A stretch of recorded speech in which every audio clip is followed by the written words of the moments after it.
हड़प्पा में मिट्टी के बर्तन पर प्रयुक्त रंग था, कौन सा रंग था? लाल रंग था। इसका ट्रिक क्या है?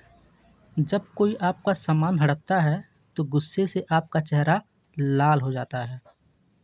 हड़पना यानी कि हड़प्पा, ठीक, गुस्से से चेहरा लाल हो जाता है। तो मिट्टी के बर्तन पर कौन सा रंग था? लाल रंग होता था। चावल के दाने मिले हैं, चावल के दाने कहाँ मिले हैं? लोथल से। इसका ट्रिक है, चावल खाने के बाद आदमी आलस में लोथल पोथल यानी कि लेटने लगता है। ठीक। सिंधु सभ्यता का सर्वमान्य काल था 2500 से लेकर 1750 ईसा पूर्व तक। ट्रिक है, 25 साल के साधु ने 17.5 साल की लड़की से शादी की। सिंधु साधु, 25 साल के साधु ने 17.5 साल यानी कि 1750 ईसा पूर्व। जब भी सिंधु आएगा तो सिंधु से रिलेट साधु कर लीजिए। मोहनजोदड़ो स्थित है, कहाँ पर स्थित है? पाकिस्तान में। अब देखिए, जैसे कि पाकिस्तानी मोहन के आगे हाथ जोड़ते हैं, पाकिस्तानी लोग मोहन के आगे क्या करते हैं? हाथ जोड़ते हैं। मोहनजोदड़ो की खोज किसने की? राखलदास बनर्जी ने। इसका ट्रिक है, मोहन के आगे हाथ जोड़ने से भगवान दास बनाकर अपने पास रखते हैं। मोहन के आगे हाथ जोड़ने से यानी कि मोहनजोदड़ो भगवान दास बनाकर अपने पास रखते हैं। रखने का मतलब राखल दास, राखल, ये दास, राखल दास। नर्तकी की कांस्य मूर्ति मिली, नर्तकी की मूर्ति कांस्य की कहाँ मिली? मोहनजोदड़ो से। इसका ट्रिक है, मोहन यानी कि भगवान कृष्ण का नाम मोहन था। मोहन गोपियों के साथ क्या करते थे? नृत्य करते थे। मोहन गोपियों के साथ नृत्य करते थे। तो मोहन यानी कि मोहनजोदड़ो, नृत्य यानी कि नर्तकी। सिंधु सभ्यता की सबसे बड़ी इमारत है, सिंधु सभ्यता की सबसे बड़ी इमारत कौन सी है? मोहनजोदड़ो से प्राप्त अन्नागार, अन्नागार। इसका ट्रिक है, मोहन के आगे हाथ जोड़ने से वे अन्न का भंडार खोल देते हैं। मोहन के आगे यानी कि भगवान कृष्ण के आगे जो हाथ जोड़ता है वो क्या करते हैं? अन्न का भंडार उसके लिए खोल देते हैं। मोहन के आगे हाथ जोड़ने से वे अन्न का भंडार खोल देते हैं। मोहनजोदड़ो अन्न का भंडार यानी कि अन्नागार। मोहनजोदड़ो जिसकी खोज कब हुआ था? 1922 से 22 में से प्राप्त प्रमुख स्मारक है। मोहनजोदड़ो में कौन सा प्रमुख स्मारक है? वृहत स्नानागार। कहाँ मिला है? मोहनजोदड़ो में। इसका ट्रिक है, मोहन की पूजा से यानी कि भगवान कृष्ण की पूजा से, मोहन की पूजा से इससे पहले स्नान करना चाहिए। किसी भगवान की पूजा करने से पहले क्या करना चाहिए? स्नान करना चाहिए। मोहन क्या है? भगवान है ना। मेसोपोटामिया जिसका आधुनिक नाम क्या है? इराक। उसका अर्थ क्या होता है? दो नदियों की बीच की भूमि। कैसे याद करेंगे? देखिए, मेसो का मतलब होता है बीच, मेसो का मतलब होता है बीच। पोटामिया का मतलब होता है पानी या नदी। तो इसका मेसोपोटामिया मतलब क्या हो गया?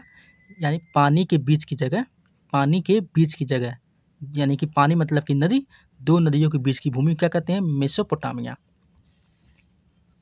हड़प्पा की खुदाई हुई थी, हड़प्पा की खुदाई हुई थी, कब हुई थी? किसके नेतृत्व में हुई थी?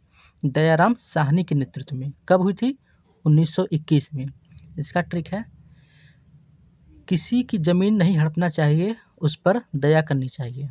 किसी की ज़मीन अगर आप हड़प लेंगे यानी कि हड़प लेंगे, हड़पना से, उस पर क्या करना चाहिए? दया करनी चाहिए। दयाराम साहनी।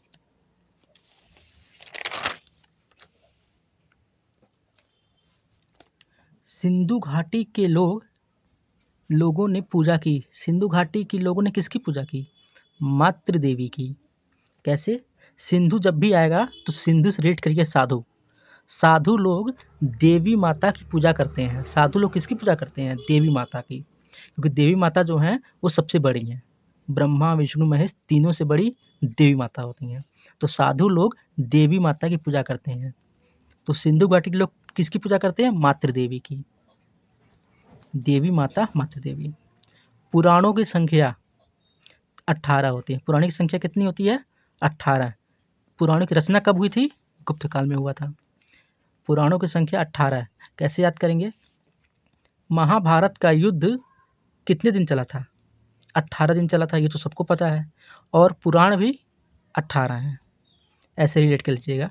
महाभारत का युद्ध 18 दिन चला था, इसलिए पुराण भी हमारे कितने हैं? 18 हैं। रिलेट करके याद कर लीजिए। सबसे प्राचीन पुराण है, सबसे प्राचीन पुराण कौन सा है? मत्स्य पुराण। मत्स्य पुराण।